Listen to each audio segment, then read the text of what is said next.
ગુજરાત વિધાનસભા શ્રી કૌશિકભાઈ વેકરિયા સાહેબ, સાંસદ સભ્ય શ્રી ભરતભાઈ સુતારિયા સાહેબ, ધારાસભ્ય શ્રી જેવી કાકડિયા સાહેબ, જિલ્લા ભાજપ પ્રમુખ અતુલભાઈ કાનાણી, શહેર ભાજપ પ્રમુખ ઘનશ્યામભાઈ સાદરાણી,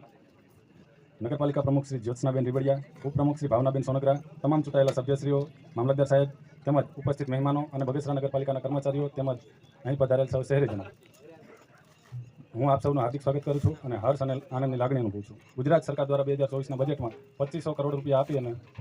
નિર્મળ ગુજરાત અંતર્ગત શહેરોને સ્વચ્છ અને સુંદર બનાવવા અને સ્વચ્છતા ત્યાં પ્રભુતાનો ચરિતાર્થ થાય તે બદલ સરકારશ્રી આ યોજના મારફત આપને બગસરા નગરપાલિકાને 50 લાખ રૂપિયા આપી અને આઇકોનિક રોડનું આપણે ભવ્યથી ભવ્ય આયોજન કરેલ છે. બગસરા નગરપાલિકાના રહેવાસીઓને વધુમાં વધુ સુવિધા મળી રહે તે માટે બગસરા નગરપાલિકાની ટીમ વર્ક કરી અને નાગરિકોને અપેક્ષા પૂર્ણ કરે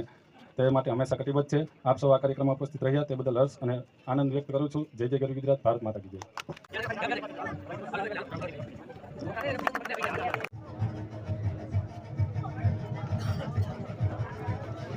જે લોકાર્પણમાં ઉપસ્થિત આપણા સૌના માર્ગદર્શન અને આપણને સૌને સંગઠને બળ આપ્યું હતું એક સમય એવા પૂર્વ ધારાસભ્ય અને સરકારમાં મુખ્ય ઉપદેશક એવા કૌશિકભાઈ વેકરિયા, તેમજ આ વિસ્તારના ધારાસભ્ય જેવીભાઈ કાકડિયા, તેમજ હમણાં જ આપણે 2 દિવસ પહેલા નવા પ્રમુખ મળ્યા છે એવા અતુલભાઈ કાનાણી, તેમજ નગરપાલિકાના પ્રમુખ અમારા સંગઠનના બેન જેવી રીબડિયા, જીતુભાઈ ઢેર, આમ તો વીરુભાઈથી લઈ રશ્મિનભાઈ અમારા